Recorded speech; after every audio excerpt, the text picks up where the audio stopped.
Thank you for joining us for this sermon podcast from United Church on the Green, located in New Haven, Connecticut.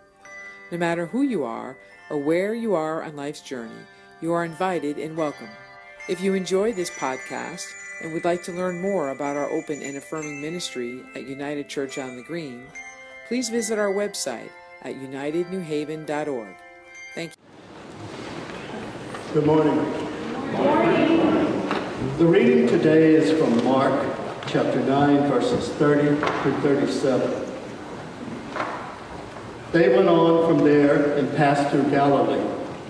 He did not want anyone to know it, for he was teaching his disciples, saying to them, "The Son of Man is to be betrayed into human hands, and they will kill him. And 3 days after being killed, he will rise again." But they did not understand what he was saying and were afraid to ask him. Then they came to Capernaum, and when he was in the house, he asked them, "What were you arguing about on the way?" But they were silent, for on the way they had argued with one another who was the greatest. He sat down, called the 12, and said to them, "Whoever wants to be first must be last of all and servant of all." Then he took a little child and put it among them, and taking it in his arms, he said to them, "Whoever welcomes one such child in my name welcomes me. And whoever welcomes me welcomes not me, but the one who sent me." God is still speaking. We just need to pause and listen.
Would you please pray with me?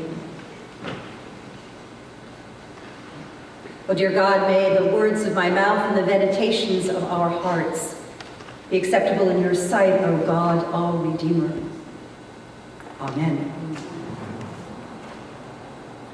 This passage from the Gospel of Mark, many of us are very familiar with, but it once again concerns those clueless disciples disciples who take forever to understand all the things that Jesus is trying to teach them.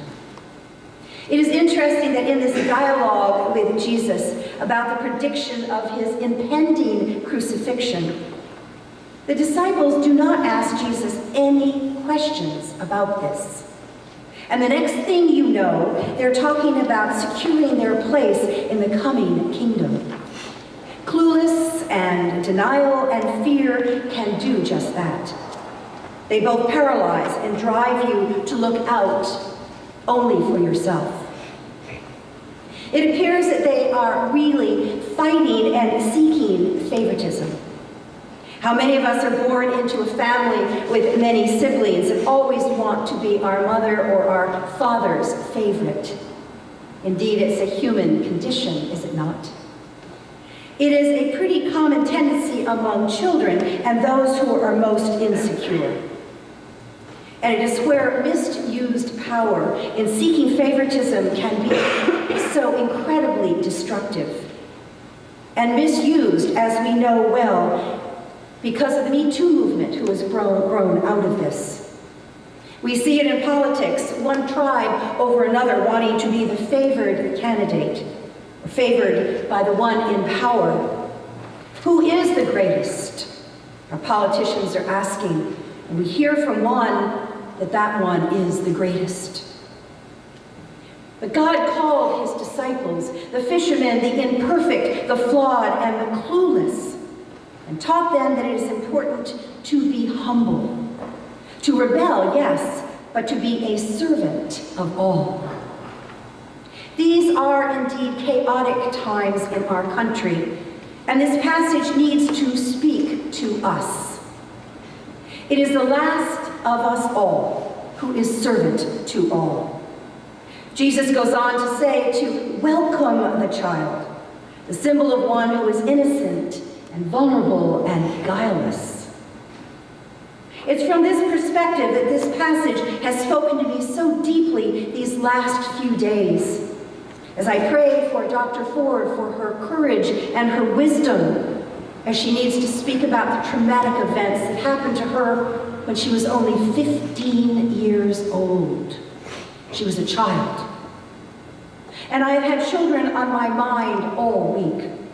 I keep hearing about the thousands more of abused children coming forward, and information hidden by powerful authority figures, and too, that there are still 12,800 detained immigrant children in our country today. The administration is unable to account for the whereabouts of nearly 1,500 immigrant children who illegally entered the U.S. alone this year, and were placed with sponsors and congressmen's findings released on Tuesday's show. The least of these, dear people, many of them little children caught up in a nasty political battle that is not of their own making. We do know what is right and proper, and as Christians we are called to protect and to love and to honor children. And the detained, separated children's policy is an atrocity, and one that should make our country grieve and be filled with shame. What I and many of you and professionals who work with children are so concerned about is the lasting effect the separation from mothers will have and bring to these helpless children for the rest of their lives. This is damage that cannot be undone. It is power that has been misused. So hear me, dear friends, as I give you one sentence of import. The final test of a society is how it deals with children. And Jesus says, "Have the children come unto me." He loves the vulnerable, the marginalized, the sinner, the ones that fall short. The ones who are the greatest are the ones who welcome safely a child in his name, thus welcomes him. It is in this gospel reading this morning that once again we are called to be servants of all, Jesus overturns the prevailing assumptions about power and insecurity and security by inviting the disciples and us to imagine that abundant life comes to us not through gathering power, but through displaying vulnerability, not through accomplishments, but through service, and not by collecting powerful friends, by welcoming and protecting the children that are among us. Dear people, are we not called to welcome and honor all people? Serving others, opening ourselves to another's need, and being honest about our own needs and fears, showing kindness to a child like welcoming a stranger? Each time we make even the smallest of these gestures in faith and find the strength and courage to reach out to another in compassion, even when we are afraid and discouraged, we use the power of God to magnify and to spread God's love. So we ask, who is the greatest? Greatness is determined by weakness and by vulnerability, by service and by sacrifice, by humility and by honor, by truthfulness and by faithfulness.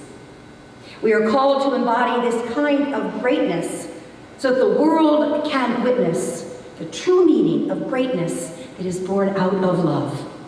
And the children said to us, God loves us all. And you all said, God loves us all. Again? God loves us all. Amen.